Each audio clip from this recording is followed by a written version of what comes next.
Ya, Assalamualaikum warahmatullahi wabarakatuh. Mahasiswa sekalian, senang rasanya kita kembali bertemu di mata kuliah kelistrikan dan kemagnetan ini. Untuk pertemuan kali ini, tema pembahasan kita adalah tentang arus listrik. Ya. Eh, Perlu diketahui bahwa sebenarnya dalam pembahasan mengenai arus listrik biasanya eh, dia terpadu dengan pembahasan tentang hambatan listrik atau juga tegangan listrik. Tetapi memang untuk membuat materi yang betul-betul lebih sederhana serta bisa dipahami oleh kalian semua yang dalam hal ini saya lihat ada beberapa mahasiswa yang merupakan lulusan dari jurusan IPS.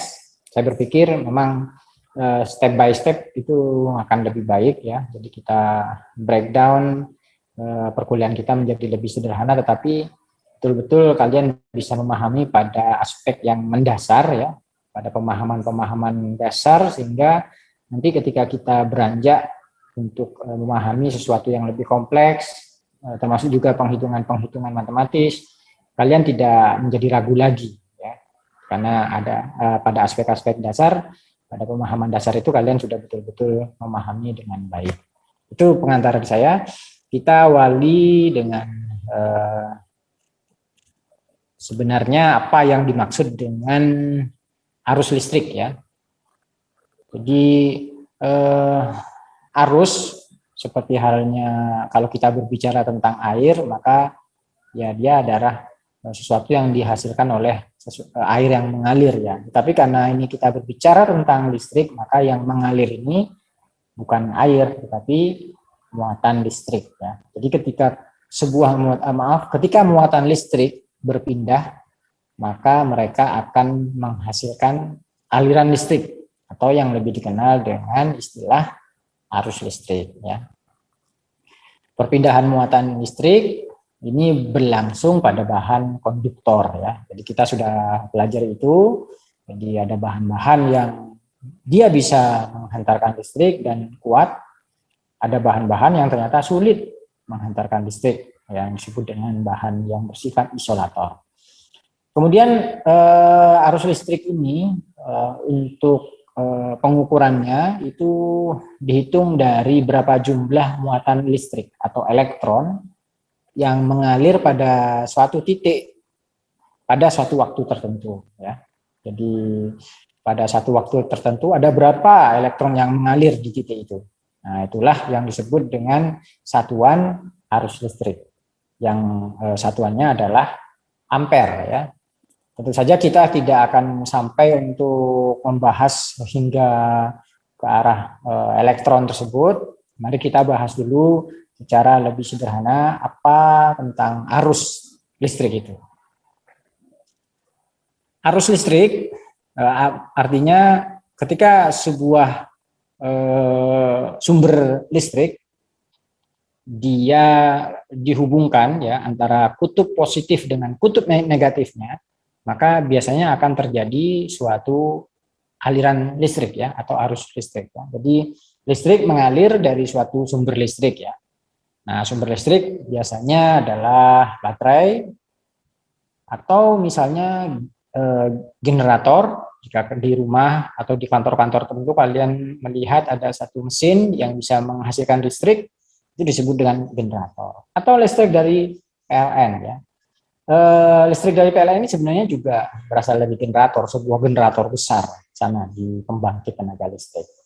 Jadi listrik dari sumber listrik tersebut mengalir melalui penghantar ya, yang sifatnya adalah konduktor. Biasanya berupa kabel-kabel listrik ya. Saya yakin kalian sudah paham ya apa ini maksud dengan kabel listrik. Jadi dari kabel itu aliran listrik akan menuju ke alat-alat tertentu ya. Jadi misalnya lampu, atau kalau di rumah kalian memiliki beberapa alat yang menggunakan energi listrik, kipas angin misalnya, atau handphone ya, itu kan menggunakan tenaga baterai. Cuman kita nggak bisa melihat bagaimana kabel dan sebagainya karena dia betul-betul sifatnya sangat kecil ya di dalam HP kita.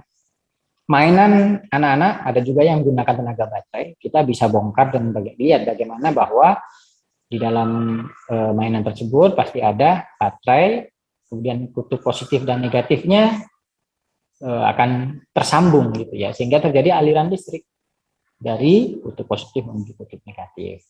Nah, ketika listrik mengalir, biasanya dia akan juga mengaliri beberapa alat yang ada di sepanjang kabel itu. Misalnya kalau di mainan itu ada lampu dari mainan yang dialiri oleh listrik, maka lampu mainan itu akan menyala ketika ada aliran listrik.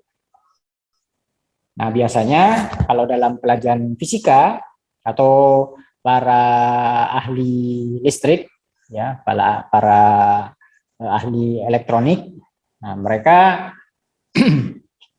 membuat suatu diagram, ya, bagaimana rangkaian listrik dari sebuah alat, ya, bagaimana rangkaian listrik dari suatu rangkaian listrik yang ada di rumah, nah itu misalnya. Nah itu digambar, sehingga dari gambar itu nanti akan terlihat komponen apa saja yang ada di dalam alat tersebut, komponen apa saja yang ada di sebuah rumah, kemudian sumber listriknya terletak di mana dan sebagainya. Itu ya.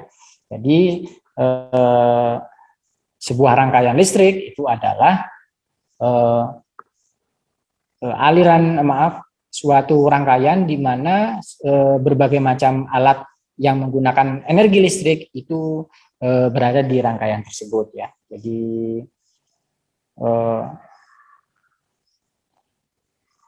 biasanya terdapat sumber listrik, ya, kemudian ada penghantar dan berbagai macam alat yang ada di sepanjang penghantar tersebut. Nah, kesatuan antara sumber listrik, kemudian penghantar, dan alat-alat yang menggunakan energi listrik di sepanjang penghantar tersebut disebut dengan rangkaian listrik. Nah, itu ya. Biasanya itu digambar dalam sebuah diagram yang disebut dengan diagram rangkaian listrik. Nah, tidak selamanya kita menginginkan muatan listrik itu mengalir, ya, karena kalau dia terus-terus mengalir maka akhirnya sumber listrik itu akan kehabisan energi, ya. Kenapa? Karena di sepanjang perjalanan penghantar itu, di sepanjang perjalanan arus listrik itu, di mana muatan itu melalui penghantar, mereka biasanya akan melepaskan panas, ya. Yang pertama, yang kedua, ketika melewati alat-alat tertentu, ada perubahan dari energi listrik menjadi energi yang lain. Misalnya kalau melewati sebuah lampu, maka ya energi listrik akan diubah menjadi energi cahaya. Jika melewati sebuah misalnya kipas angin, maka energi listrik akan diubah menjadi energi gerak. Selain di sepanjang perjalanan itu sendiri, ketika melewati kabel itu ada energi listrik yang juga dilepaskan berupa panas. Nah, itu ya, akibatnya memang ada waktu-waktu tertentu di mana manusia ingin menghentikan, ya, berjalannya muatan itu atau berjalannya arus listrik itu. Makanya ada suatu alat di dalam rangkaian listrik yang berfungsi untuk menghentikan arus, disebut dengan saklar, ya. Jadi muatan listrik untuk bisa mengalir, nah, kita ambil contoh itu ya di gambar itu kalian bisa lihat. Jadi dari muatan positif, ya, itu mengalir terus melalui penghantar berupa kabel, melewati sebuah lampu dan akhirnya kembali ke sumber listrik berupa baterai pada kutub negatifnya, ya. Jadi agar bisa terjadi arus listrik, maka rangkaian tersebut harus bersifat tertutup, ya. Tertutup artinya nyambung antara kutub positif pada sumber listrik yang berfungsi melepaskan elektron dengan kutub negatif ya pada sumber listrik yang berfungsi sebagai jalan masuk elektron atau menerima elektron ya. Jadi dia harus nyambung. Kalau ada bagian tertentu yang tidak tersambung, maka dikatakan itu rangkaiannya bersifat terbuka sehingga akhirnya tidak terjadi arus listrik. Nah, ada alat yang bisa membuat rangkaian itu bersifat tertutup atau terbuka. Itu namanya switch ya, atau dalam bahasa Indonesia itu saklar. Atau dalam bahasa Madura kita bisa biasa menyebutnya skakel. Nah, itu ya, itu saklar ya. Jadi dia berfungsi untuk membuat rangkaian itu menjadi tertutup atau arus listrik mengalir. Tetapi di waktu yang lain saklar itu bisa membuka ya, rangkaian itu ya menjadi bersifat terbuka sehingga aliran menjadi terputus, tidak terjadi lagi aliran listrik di situ, sehingga bisa membuat kita mematikan atau menyalakan lampu dengan praktis ya. Biasanya saklar itu kalau di kamar-kamar ada di dinding kita ya, ada di dinding kamar, kita tinggal mencet saklar itu, entah ada pada tombol off atau tombol on. Intinya, prinsipnya saklar itu memutus hubungan antara penghantar ya, sehingga pada rangkaian di mana lampu itu berada, dia bersifat terbuka, gitu ya, sehingga arus tidak lagi dapat mengalir seperti itu. Kemudian yang perlu dipahami bahwa ternyata ketika kita memasang berbagai macam peralatan di sebuah rangkaian listrik, itu kita bisa menatanya dengan dua bentuk. Yang pertama adalah berbentuk rangkaian seri ya. Kemudian ada lagi yang bentuk susunannya disebut rangkaian paralel. Kita bahas dulu tentang rangkaian seri ya. Nah, pada rangkaian seri ini arus listrik atau muatan listrik itu hanya mengalir pada satu jalur. Jadi ada satu jalur muatan listrik. Jadi dia tidak memiliki pilihan untuk ke jalur yang lain. Kalau kita bayangkan arus listrik itu sebuah kendaraan misalnya ya, maka di rangkaian itu merupakan sirkuit, berupa jalan ya. Maka dia seperti jalan berputar ya, di mana kutub positif dan kutub negatif itu adalah jalan masuk dan jalan keluar ya, yang nanti membuat dia terus berputar di situ ya. Hanya ada satu jalan di situ. Nah, itu disebut dengan rangkaian seri. Nah, alat-alat dipasang di sepanjang rangkaian itu, di sepanjang jalur arus listrik itu ya. Kita lihat di gambar itu ada dua buah lampu, biasanya lampunya dipasang bersebelahan gitu ya, sehingga nanti ada kabel yang nyambung ke kutub kutub positif lampu yang berhubungan dengan kutub negatif dari lampu gitu ya, dan itu menjadi jalur dari arus listrik ya, jalan masuk. Kita lihat di gambar itu jalurnya berputar ya, dari kutub positif baterai menuju lampu 1, kemudian terus menuju lampu 2, dan akhirnya kembali ke kutub negatif dari baterai. Nah, itu disebut dengan rangkaian seri. Pada rangkaian seri, karena memang jalurnya cuma satu, tidak ada jalur-jalur yang lain, maka di semua titik di sepanjang rangkaian itu besarnya arus listriknya menjadi sama. Nah, itu ya. Jadi besar arus listriknya menjadi sama antara titik di dekat baterai, di pertengahan lampu, dengan di dekat baterai yang kutub negatif itu menjadi sama ya. Karena dia bersifat satu jalur ya. Ini sifat daripada arus listrik pada rangkaian seri.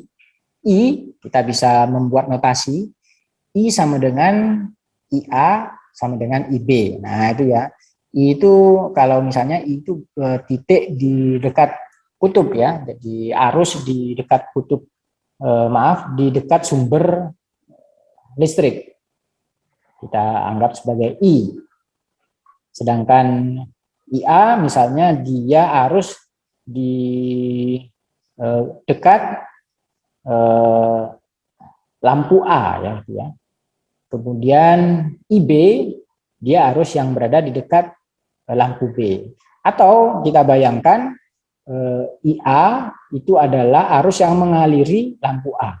Ya. IB dia arus yang mengaliri atau muatan listrik yang mengaliri atau arus yang berada di lampu B ya. Sedangkan I itu arus yang mengalir di penghantar atau di dalam sumber listrik itu sendiri ya. Nah, itu ya. Jadi di ketiga titik itu kalau itu merupakan rangkaian seri itu sama itu ya. Nah, akibatnya karena dia hanya ada satu jalur dari arus listrik, jika lampu A mengalami kerusakan sehingga dia mati, berarti kan putus itu ya. Maka lampu B pun akan mati di situ ya. Demikian juga lampu B ya, jika dia mengalami kerusakan dan putus, ya seperti yang sudah kita pelajari tadi, dalam suatu rangkaian listrik, agar terjadi arus aliran dari muatan listrik, rangkaian harus tertutup. Nah, kalau ada salah satu lampu yang rusak, maka rangkaian itu kan akan menjadi terbuka ya. Akan terputus hubungan antara penghantar itu ya. Sehingga lampu yang satunya juga akan mati karena arus tidak lagi terjadi atau muatan listrik tidak lagi dapat mengalir di dalam rangkaian tersebut. Nah, itu ya, itu kerugian daripada rangkaian seri. Tapi keuntungannya adalah karena dia bisa dirangkai dengan sederhana ya. Jadi kabelnya nggak begitu banyak di situ.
Itu ya, jadi sifat daripada arus pada rangkaian seri ya. Kemudian kita beranjak pada arus yang berada di rangkaian paralel. Rangkaian paralel seperti yang saya jelaskan tadi, jika misalnya lampu dipasang dengan struktur tertentu yang membuat satu lampu dengan lampu yang lain itu berada pada penghantar yang tidak satu jalur. Nah, itu ya, melainkan ada percabangan. Pada rangkaian paralel, muatan listrik mengalir pada rangkaian yang memiliki percabangan. Ibaratnya mobil, ia dapat memilih jalur arah kanan atau arah kiri. Nah, itu misalnya ya, ketika arus mengalir dari kutub positif sumber atau baterai, dia akan tiba di percabangan ya, di percabangan menuju lampu 1 dan lampu 2. Maka ya kita bayangkan arus listrik itu kan banyak di situ ya. Maka ada yang mengalir ke lampu 1, ada yang mengalir ke lampu 2. Jadi itu suatu arus yang berbeda di situ. Kemudian dari lampu 2 nanti dia akan kembali menuju ke arah sumber listrik ya, menuju ke sumber listrik pada kutub negatif. Nah, di situ juga dia akan melalui percabangan, di mana di percabangan itu akan bertemu dengan arus dari lampu 1 ya. Jadi bertemu lagi nanti di percabangan menuju ke menuju ke sumber listrik pada kutub negatif. Nah, itu ya. Akibatnya kalian bisa bayangkan kalau lampu 1 mengalami kerusakan, apakah lampu 2 akan mati? Tentu tidak. Kenapa? Karena lampu 2 itu bisa mendapatkan suplai muatan listrik dari baterai tanpa harus melalui lampu 1, ya kan? Bayangkan di situ. Karena di situ ada percabangan kan? Ada percabangan itu, walaupun cabang itu ternyata mati, dihapus, kita anggap itu, bukankah arusnya tetap bisa mengalir ya, menuju ke percabangan ke lampu 2. Sebaliknya juga demikian, kalau ternyata lampu 2 mengalami kerusakan, kalian bisa bayangkan di situ, listrik tidak bisa mengalir, muatan listrik tidak bisa mengalir, di lampu 2, bukankah arus listrik tetap bisa melalui percabangan menuju ke lampu 1 ya. Nah, itulah kelebihan daripada rangkaian paralel. Jadi pada rangkaian paralel satu lampu dengan lampu yang lain itu tidak akan saling mempengaruhi ya. Walaupun satu lampu rusak, lampu yang lain tetap bisa menyala. Itulah rangkaian paralel ya, karena dia dipasang bercabang sehingga pada cabang-cabang tersebut masing-masing lampu dapat tetap berhubungan dengan sumber listrik ya. Itu ya sifatnya. Saya berharap kalian bisa membayangkan ya, kenapa kok satu dengan yang lain bisa mempengaruhi pada rangkaian seri, kemudian pada rangkaian paralel satu dengan yang lain ternyata bisa independen atau bisa bebas, bisa mandiri dari yang lainnya, seperti itu ya. Karena adanya percabangan itu, karena adanya pembagian arus itu ya, yang membuat masing-masing alat atau masing-masing lampu dapat tetap berhubungan dengan sumber listrik walaupun yang lain itu ternyata mengalami kerusakan sehingga terputus. Sifat arus pada rangkaian paralel, nah itu ya, adalah I ya. Kita lihat I itu misalnya adalah arus di sumber listrik. I merupakan penjumlahan dari IA dan IB. Nah, ini kita harus pahami betul ya. Jadi kalau tadi karena dia tidak ada percabangan sehingga tidak ada pemisahan arus di situ, maka nilai arusnya menjadi sama dimanapun, di titik manapun. Nah, pada rangkaian seri kan demikian ya. Ambil contoh, nah di itu ya, tidak ada percabangan dari penghantar ya, tidak ada percabangan kabel sehingga arusnya juga tidak terbagi. Karena arus tidak terbagi, maka ketika arus akan kembali menuju sumber listrik kembali, maka tidak ada penjumlahan di situ.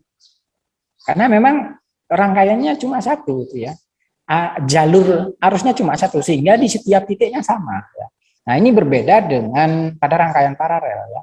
Pada rangkaian paralel karena ada terjadi percabangan, nah ya, maka I eh, pada sumber itu merupakan penjumlahan dari arus di di rangkaian pertama, maaf, di jalur pertama atau IA pada lampu pertama dan arus pada lampu kedua ya. Jadi arusnya kan terbagi dua di situ. Maka pada sumber itu sama dengan IA plus IB ya, ya. Jadi menjadi dua kali di situ dia ya. Menjadi penjumlahan daripada arus di A dan di B.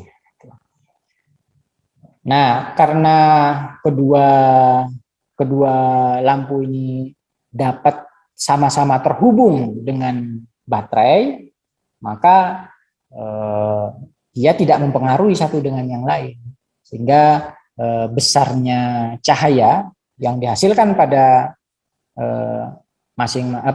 pada rangkaian paralel biasanya tidak terpengaruh oleh kehadiran lampu yang lain ya, sehingga cahayanya tetap di situ.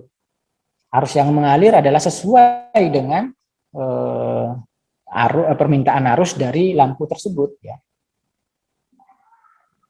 Ini berbeda dengan kalau kita memasang di rangkaian seri. Kehadiran lampu yang lain itu membuat cahaya dari lampu itu akan terpengaruh karena dia hanya ada satu jalur, nah, gitu ya, sehingga arus yang mereka gunakan benar-benar hanya berasal dari satu jalur. Nah, itu ya yang membedakan antara rangkaian seri dan rangkaian paralel. Sudah saya jelaskan juga, karena ada percabangan, maka ketika satu lampu mati, lampu yang lain tetap bisa menyala. Ya. Percabangan itu membuat masing-masing lampu itu sama-sama bisa memiliki akses, sama-sama bisa memiliki jalan menuju sumber listrik, baik itu jalan ke kutub positif maupun jalan ke kutub negatif. Kalau ke kutub positif berarti itu jalan keluar dari sumber menuju lampu itu. Kalau kutub negatif berarti jalan masuk dari lampu-lampu menuju sumber listrik ya. Saya berharap kalian cukup bisa memahami penjelasan saya mulai dari bagaimana peristiwa terjadinya arus listrik, kemudian bagaimana arus listrik itu harus diperlakukan dalam sebuah rangkaian itu harus bersifat tertutup agar arus itu bisa terus mengalir dan menghidupkan berbagai macam alat yang menggunakan energi listrik, serta kemudian ternyata ada dua cara merangkai alat-alat pada sebuah rangkaian ya. Ada rangkaian seri dan ada susunan paralel ya. Yang terakhir adalah bagaimana untuk mengukur arus listrik. Jadi sebenarnya ini mungkin sudah ada di pelajaran mata kuliah yang lain ya. Misalnya di fisika dasar, kalian sudah diajarkan bagaimana cara mengukur arus listrik ya. Biasanya para ahli elektro ya, kelistrikan, mereka menggunakan alat yang disebut dengan ammeter itu ya. Yang di sebelah kanan itu ya, itu ada ammeter. Ada biasanya di ammeter tersebut itu ada elektroda positif, juga ada elektroda negatif ya. Nanti yang positif dihubungkan dengan masing-masing akan harus dihubungkan dengan titik atau kutub sumber listrik yang berbeda ya. Jadi kalau ingin mengukur arus listrik langsung dari sumber ya mungkin tidak perlu ada, pada rangkaian itu tidak perlu ada alat apapun. Tetapi kalau ingin mengukur arus listrik pada rangkaian yang ada lampunya misalnya, ya harus letakkan satu kabel yang berasal dari lampu dan satu kabel yang berasal dari salah satu kutub dari muatan listrik. Nanti kalian akan akan saya ajak untuk lebih ahli lagi dalam melakukan pengukuran terhadap arus listrik menggunakan ammeter. Tapi dalam kehidupan sehari-hari, sebagian besar orang biasanya tidak menggunakan ammeter, tapi menggunakan multimeter ya. Nah, di dalam multimeter ini ada bagian yang berguna untuk mengukur arus listrik ya. Nah, namanya saja multi, maka dia juga bisa mengukur besaran listrik yang lain, yaitu hambatan, resistansi ya, dan juga tegangan atau voltase itu ya, jadi tegangan listrik. Nah, apa yang dimaksud dengan hambatan listrik, apa yang dimaksud dengan tegangan listrik, kita akan mempelajarinya pada pertemuan yang lain. Agar saya berharap kalian bisa betul-betul memahami ini dulu, kemudian kita nanti melakukan sedikit praktikum ya, untuk betul-betul melihat secara nyata dan juga membuat kalian lebih memahami sebenarnya bagaimana karakter daripada arus listrik. Setelah kalian betul-betul paham, nanti saya berharap kita akan bisa mempelajari resistansi atau hambatan listrik serta tegangan atau beda potensial ya dari listrik di pertemuan selanjutnya. Setelah ini saya buka ruang tanya jawab dulu. Silakan, mungkin ada yang mau bertanya, mudah-mudahan saya bisa menjawab. Terima kasih atas perhatiannya. Mohon maaf apabila ada kesalahan. Assalamualaikum warahmatullahi wabarakatuh.